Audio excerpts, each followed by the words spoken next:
So, I hear you're on welfare. Aren't you ashamed? Alice was my wife, but we divorced after she had an affair. Now, she's remarried to George, the guy she had an affair with. I wonder who told her I'm receiving welfare. It's true that I'm currently unemployed, but I saw it as a reward for getting through a tough year. Who are you mistaking me for? I'm not on welfare. What? But you left your job, right? Aren't you on welfare because of that? Alice seemed more shocked and unsettled than I had imagined. I kept a straight face and said to her, "Well, I do have assets worth $10 million. My name is John Smith. I'm a 42-year-old IT engineer. You might think it's a stylish and cool job just by hearing my profession. But my daily life as an IT engineer was somewhat lackluster. I live quite far from downtown, so my commute is lengthy. Every morning I woke up early and spent 2 hours commuting by bus and train. I worked quietly, and if I missed the last train due to overtime, I stayed at a cheap inn because I couldn't afford a hotel. I didn't drink and interact much with colleagues, so my days would end with just the commute between home and office. Once I got home, I would seclude myself in my room and delved into developing cell phone apps as a hobby. Some apps I've developed were already released and used by many. I wasn't into gambling or investing, but maybe buying lottery tickets every New Year's Eve was an exception. I've been doing it for years. Sometimes I won small amounts and felt joy. My life was monotonous and solitary, rarely sharing happiness with anyone. I guess days would pass as it was, and I'd age. Thinking about it felt a bit lonely. But for that time, I just drifted along. In such circumstances, a twist of fate led to my marriage. My wife's name was Alice. She was 4 years younger than me. A few of my scarce friends, concerned about my lack of female companionship, introduced her to me. She seemed plain but genuine at first, and I, disliking showiness, felt drawn to Alice. I wondered what Alice found attractive in me. Alice rarely shared her true feelings, but when I asked, she said, "I want a stable life and a secure future." Both Alice and I had long passed the usual marriage age, and felt quite anxious about our futures. With the thought of this could be our last chance for marriage, I proposed, and Alice thought along the same lines. Maybe Alice would have married anyone who proposed. So, we got married and started living in the 2-bedroom house I had rented as a bachelor. I wanted children, but Alice was already in her late 30s, facing the risks of a late pregnancy. It's going to be tough having a child at our age. Imagine our age when the child turns 20. There's no upside to it, so let's not push for kids. I felt disappointed, but Alice's point seemed valid, so I gave up on the idea of children. Without the cost of raising kids, we could manage on my salary alone. But that's only because I led a simple life without expensive hobbies. The woman next door had a beautiful bag. I'd love one like that. A designer bag. We don't need something so pricey. There are plenty of affordable bags that would do. You're really dull, you know that. Is your life even enjoyable? According to Alice, the more money you have, the more enjoyable life is. Saying that my salary alone couldn't provide a fun life, Alice started working part-time at a local supermarket. The supermarket opened at 10 a.m., but she had to be there by 9 a.m. for opening preparations. Her shift varied, so sometimes when I get home early, she wasn't back yet. On those occasions, I would quickly whip up something to eat using whatever was in the fridge. My cooking was quite popular with Alice, especially when she returned exhausted. I wondered how much Alice was earning. Since she didn't share her earnings, I had no idea how much discretionary money she had. But seeing her buy several of her favorite brand bags and upscale cosmetics, I guessed she was working pretty hard. I didn't mind how Alice spent the money she earned through her efforts. Sometimes I wondered if we were truly happy in our marriage. I had no complaints about Alice, and she seemed to live freely. But we were not the couple who fell passionately in love. The truth was, both Alice and I felt like we were missing something in our lives. I first noticed a change in Alice about 6 months after she started her part-time job. I didn't have a strong desire to excel at work, so I tried to leave on time without doing overtime. But due to my long commute, I usually got home around 8 or 9 p.m. However, Alice no longer greeted me when I got home. "I'm really busy with work. These days, the supermarket stays open until 9 p.m. After that, there's a lot of prep for the next day and handovers to be done." Despite having started the job just 6 months ago, I was impressed that she had become such a valuable team member. "Well, that's great you're enjoying your job. We don't have kids, and I can take care of myself. Keep up the good work." Alice replied with a thank you and a smile, and ate the late dinner I had made. One Sunday, while I was cleaning the yard, our neighbor, a gossip lover named Susan, approached me. "Hi John, is your wife working today?" "Yes, she hardly gets any days off, but she seems to be enjoying her work, so I'm not worried."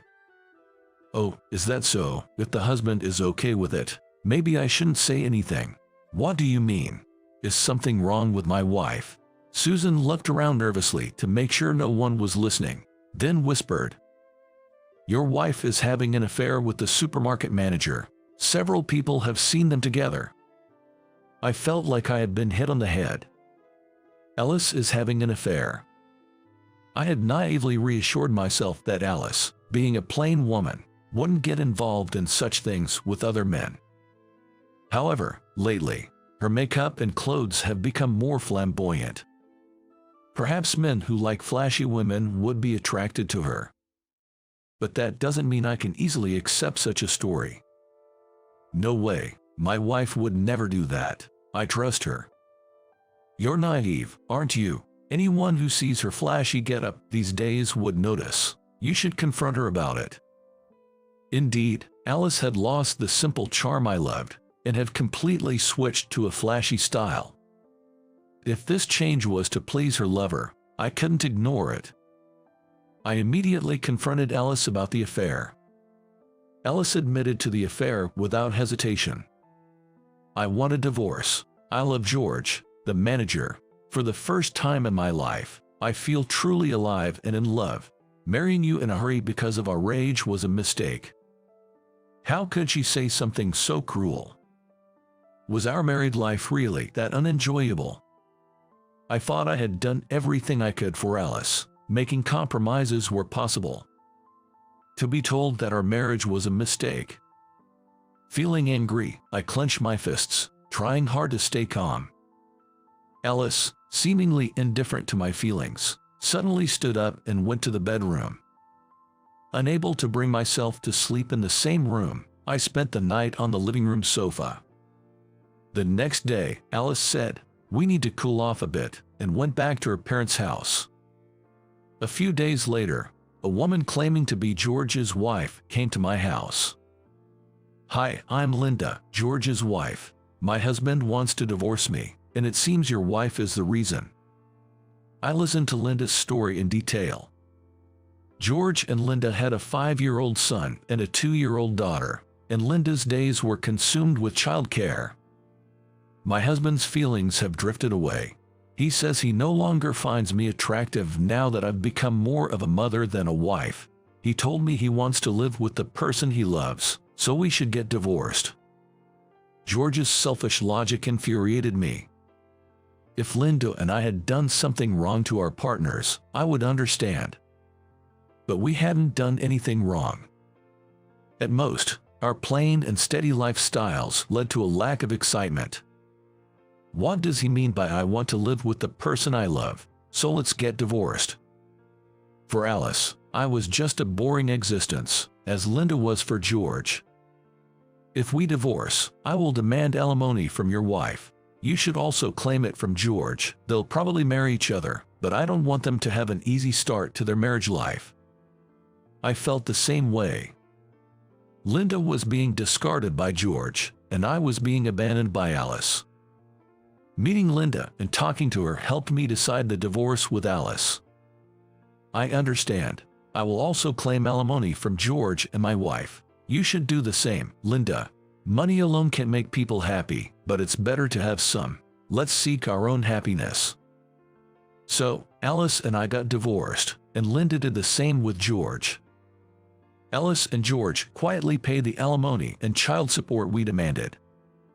It was as if, now that they had found their true love, money didn't matter to them anymore, and no words could reach them in their delirium. I just wanted to say, do whatever you want. Alice and George moved out of town and started living in the next town over, and I threw away everything Alice had used and started a new life. Even after the divorce, I continued living in the rental house I shared with Alice. I didn't want the hassle of moving to a different apartment and thought it best to wait until I was more prepared for such a change. After the divorce, I quit the job I had for many years and started spending my days leisurely at home. I knew the neighbors were gossiping that I quit my job because of the shock of the divorce. But I didn't care what they said. Working on my computer whenever I liked, and dedicating myself to gardening when the weather was nice.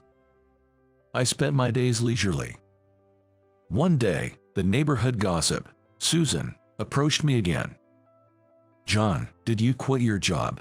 You're always home during the day.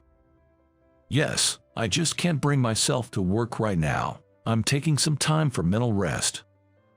Susan looked at me with a puzzled expression and said, I see. By the way, someone said they saw you at the city hall. Is that true?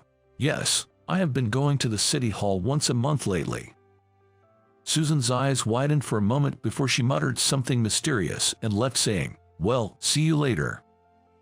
Soon, I started feeling that the neighbors' gazes were different.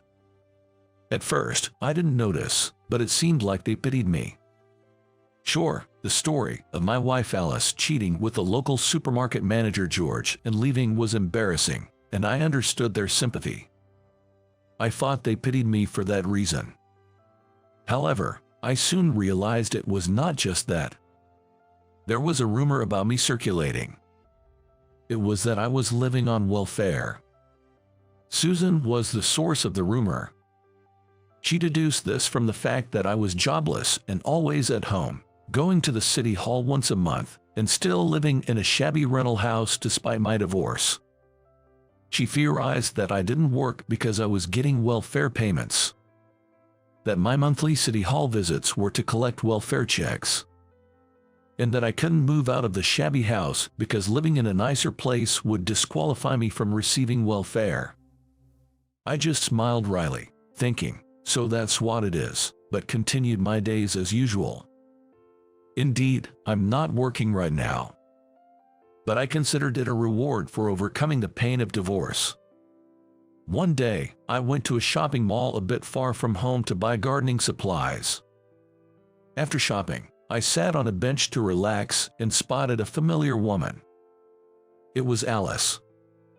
Alice was dressed in cheap clothes, hardly looking well off, and quickly approached me when she saw me. It's been a while. How have you been? She asked. As I didn't respond, she just sat down beside me. She stared at my clothes, confirming that I was still dressed plainly as ever. With a smirk, Alice said to me, so, I heard you're on welfare. Aren't you embarrassed? I couldn't believe that the rumor had reached Alice, living in the next town. After betraying me and causing me so much pain, was she now mocking my misery? The first thing I felt upon hearing her words was that she probably wasn't in a happy situation herself. If Alice were happy, she wouldn't bother about me and would have just passed by. Unhappy herself, she couldn't resist the urge to hear about someone else's misfortune. In other words, she wanted to feel better by finding someone worse off than her. I had heard about Linda's recent situation. After receiving alimony and child support, Linda was receiving every possible allowance and worked hard. She must be living more comfortably than Alice, who was financially strained after paying alimony and child support. So, hearing about Linda probably infuriated Alice. And now she was meddling with me, someone she perceived as unfortunate. Such a poor woman. Suppressing my amusement, I pretended not to understand what she meant. Who are you confusing me with? I'm not on welfare. What? But you quit your job, right? Aren't you on welfare because of that? Alice was more surprised and flustered than I had imagined. I did quit my job. Living without working isn't bad, but it would make life boring. Right now, I'm preparing for the next chapter of my life. Once I'm ready, I plan to move out of that rental house. Alice's face turned increasingly anxious. How can you live without working? And I heard you go to the city hall once a month. Isn't that to collect welfare? Susan's notorious gossiping. I didn't expect the rumor to be this detailed. I explained to Alice deliberately. The reason I can live without working is that I have money. My monthly visits to the city hall are for the legal consultations they provide. I've rested enough and am thinking about starting a business. Money. Starting a business. Alice became more confused.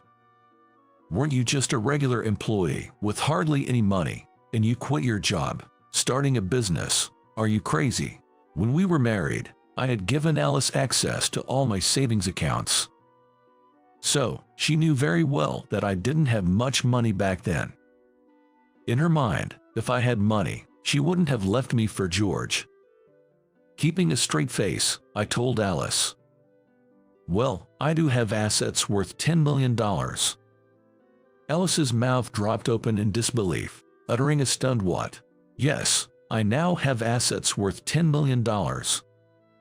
Let me explain how it all happened.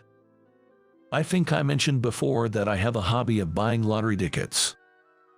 I've never gambled on things like casinos or horse racing, but lottery tickets are a kind of gamble in a broad sense. You buy a ticket and get to dream big until the day of the draw. I used to spend about $1,000 a year on lottery tickets, saving up my allowance. While married, I gave up buying lottery tickets to help ease the family budget, thinking about our family's future. But after the divorce, such considerations didn't matter anymore. 2 months after separating from Alice, I casually went for a walk and ended up in the shopping district. There was a long line in front of me, and when I peeked, it led to a lottery ticket booth. Oh, the New Year's lottery tickets are on sale now. Feeling an urge to buy due to the long wait, I rushed to an ATM and withdrew $2,000. I handed the $2,000 to the ticket seller, who smiled and said, "I wish you luck." Somehow, it felt like there was a halo around the vendor's head. From that moment, I had a strange premonition and started attending seminars for people wanting to start their own businesses, with no real basis for my actions. To make room for new beginnings, I cleared out old items I had kept for memories. I sorted out the past to start anew for myself.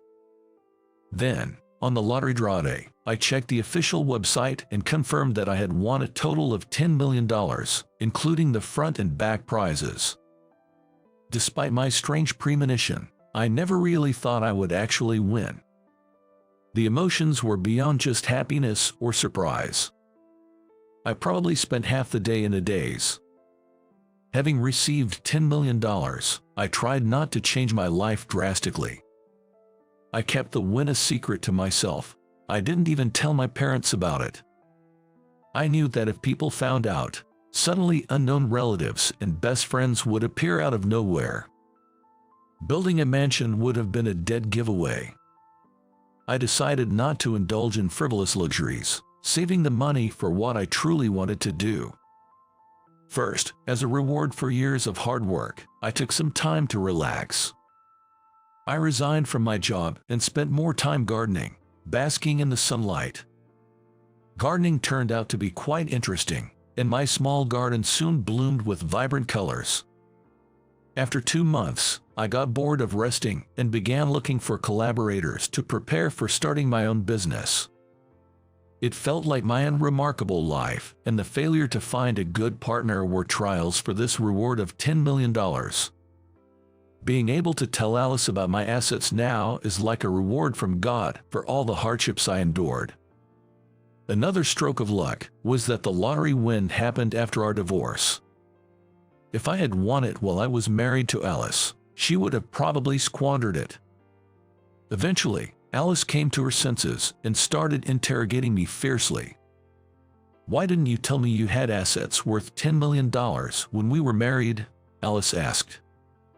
"I didn't have such assets while we were married, but I had no intention of clarifying that." I feigned ignorance and smiled. "So, you're saying you wouldn't have divorced me if you knew?" Alice, struck by the core of the matter, stuttered. "Well, that is, you married me in a hurry, right? Now that you've found true love, you should be happy with George." Alice screamed in frustration. "Don't joke with me, you big liar." Although being called a liar was slightly irritating, I couldn't help but feel sorry for Alice. I knew she was currently struggling financially. She had been demanded alimony by both Linda and me, and her part-time earnings were taken away, even resorting to borrowing from relatives. Alice twisted her mouth in frustration. "George doesn't have assets worth $10 million. Of course he wouldn't. It's not common for someone close to you having $10 million. George now has to pay alimony for both of his kids until they become adults, which means tight finances for almost the next 20 years. As I stayed silent, Alice, looking down, hesitantly began to speak. "I actually regret divorcing you." "Why, aren't you happy now?" I asked. "Not at all. Things aren't going well with George. When we both had our families, there was some thrill and excitement every day." "You don't feel excited now?" Alice sighed deeply. "Not at all. We just fight whenever we see each other." "Hey, John, can't we start over?" I was shocked and dismayed at her sudden proposition. "Start over with me? That's quite presumptuous." "I'll change. You don't have a girlfriend now, do you?" Honestly, I was so angry with Alice, I felt like spitting in her face. The nerve of her, suggesting we get back together after everything. The emotional scars she left on me will probably never heal. "I don't have a girlfriend, but even if I stay single for the rest of my life, I'd never get back together with you." I thought I made myself clear, but Alice wouldn't give up. "Then could you at least lend me $100,000? I'll definitely pay you back. $100,000 is nothing for someone with $10 million. The audacity of her request. I struggled to maintain my composure and keep a calm face. I have no intention of lending money to anyone, especially not to someone who betrayed me. If I had $100,000 to spare, I'd rather donate it to some facility." Alice bit her lip in frustration and muttered softly, "I see. All right. I'll have to figure it out on my own." After saying that, Alice stood up from the bench, her steps heavy as she walked away. Whenever I'm in the garden, Susan almost always appears and chats about various things. Susan's antenna is even tuned into what's happening with Alice and others living in the neighboring town. Alice seems to be having a hard time. She's not getting along with her husband. I also heard that they started living separately the other day. Living separated, huh? Does that mean they're heading towards divorce? Alice really did something foolish. Affairs that cause others misery always come back to bite you in the end. It's like that with celebrities too, right? I'm not sure whether everyone who does such things faces repercussions, but there are certainly people who do. I wonder how they're managing financially after the separation. Is Alice working part-time again? Apparently, she's resorting to cash advances to cover living expenses. Once it reaches that point, it's pretty much over, and her husband, George, was fired from the supermarket and is now working day-to-day jobs. It seems Susan is well informed about Alice and George's financial situation. If someone like her found out I won $10 million in the lottery, it would cause quite a stir.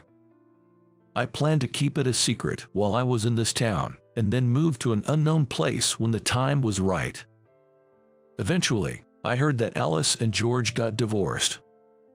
Now that she had no reliable partner, she might turn to me again. So, I quickly bought a condo in an area closer to the center of the city, far from this town, and moved there. I invested part of my $10 million as capital and started my own IT business company. I rented a small office and began with just 3 employees, including myself. Not even my closest employees know about my $10 million asset. I believe keeping it a secret is best for maintaining close relationships. The business is doing well, and work is increasing, so I'm thinking of hiring more staff. Being a single company president, I often get introduced to wonderful women by business partners. Once the business stabilizes, considering remarriage doesn't seem like a bad idea. I feel like I'm experiencing a second youth, eager to give my all to both work and love.